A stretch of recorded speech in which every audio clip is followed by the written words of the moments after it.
Oregon voters recently passed Measures 66 and 67, which were supposed to prevent further layoffs in the public school system and fund public services. Since the measures became law, some local businesses have closed due to the retroactive taxes owed, and schools are still being asked to make cuts. Did the voters really know what they were voting for, and where did all of the money go? I don't know where the money went. I didn't have anything to do with it. Is it in your pocket? No, it isn't. It's in Jack's wallet. I think that every time we have an election like this, there are multiple messages that you can pull out of what the voters are saying. I think the first message was, we're tired of the rich. We are going to get the rich. And, you know, however microscopic proportion of the revenue they're going to be able to pull from those people is beside the point. I think that there was an element of Massachusetts and the Kennedy election slopping over into this, except it was almost a reverse psychology. It was like, they're not doing anything, we've got a problem, and I can slough the problem off on somebody else. And I mean, I say this as not a conservative person. I mean, I think it's a very easy fix.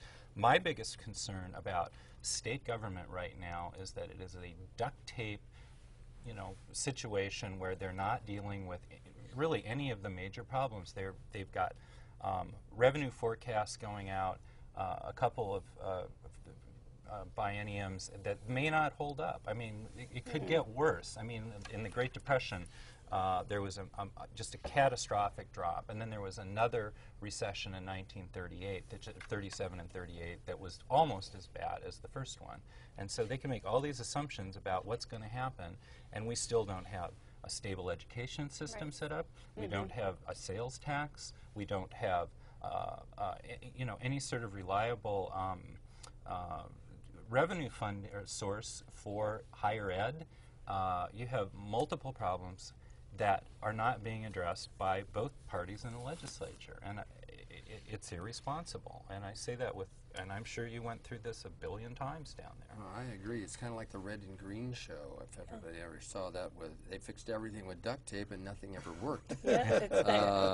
I'm of the conviction that we're going to end up in a worse shape than California is in terms of their budget shortfalls and then having no services. They're giving out, I know a number of educators in California, they're giving out IOUs again, but they're not calling them IOUs.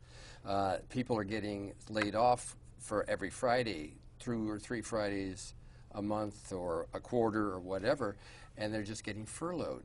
Well, parenthetically, there's a structural issue involved as well. I mean, you have the legislature making decisions, and they are able to refer, you know, hard issues back to the voters, which they did at 66 and 67.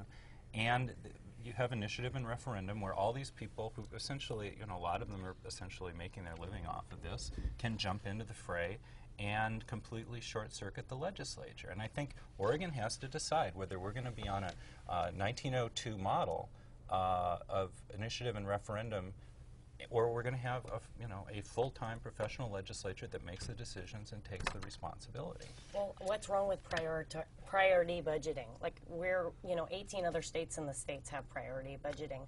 And when they came up with these measures, 66 and 67, they said, you said it was a populist movement of sorts, you know, and kind of like go after the rich. But then all of a sudden, it's like all the teachers I talked to, they all had the same inkling, like, well, this is going to make sure that I keep my job, or this is going to make sure that we are still here to educate your family.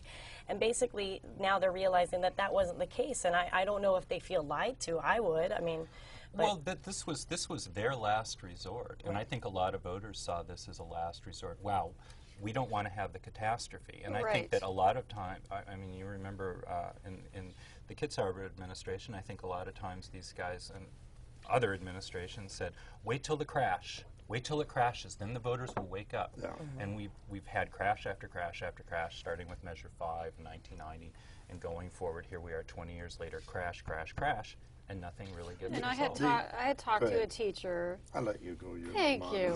I talked to a teacher in my school district last week who was very shocked the day after the measures passed to get a call from the school district saying, okay, now you have to make these cuts. And they had, I really think the public was sold a bill of goods by the way they were advertising this, and that people didn't actually read what they were voting for, but they went off the ads that were on the TV, and which were very misleading. And so nobody really knew Both what they were sides going were to. misleading. Yes, I mean, exactly. quite frankly, I agree. I agree one of with our that. Yeah. good friends, who's a political consultant, sent out ballots that looked a lot like the ballots that people would get in the mail. 100,000 of these things, and Yeah. I mean, the legislature and or the Secretary of State was very upset about this, and you know that there was a lot of deception on both sides. Yeah. It's amazing to me when one measure soaked businesses, and not maybe to an extreme, but going on their gross sales rather than profit, and bumping the minimum, and the other one soaked the rich. Only 3.5% of the taxpayers were affected, and still 45% of the Oregonians were smart enough to vote no. And what I want to see is they're just shy of 40,000 people that were affected on the personal income tax. And by the 15th of May, we'll know how those people fared. Are there that many this time? But maybe because of the recession, there aren't that many. And I want to see the follow-up on it and see if it actually produced the revenue they thought they were going to get. Because I don't think it's going to. They were talking to $750 million, and I think they'll be lucky to get maybe 2/3 of that. Well, it's really depressing to have the legislature set up a false choice. I mean, the Oregonian had editorialized against Measures 66 and 67, which was very surprising to a lot of people. But, I mean, when you It's the look only at the... time I have ever agreed with No, no, you read my cartoon. And you read the plays. I'm sure there are other times. I need to wrap up this topic. If anyone wants to talk to me about this off the air, I will talk your ear off for hours. So don't get me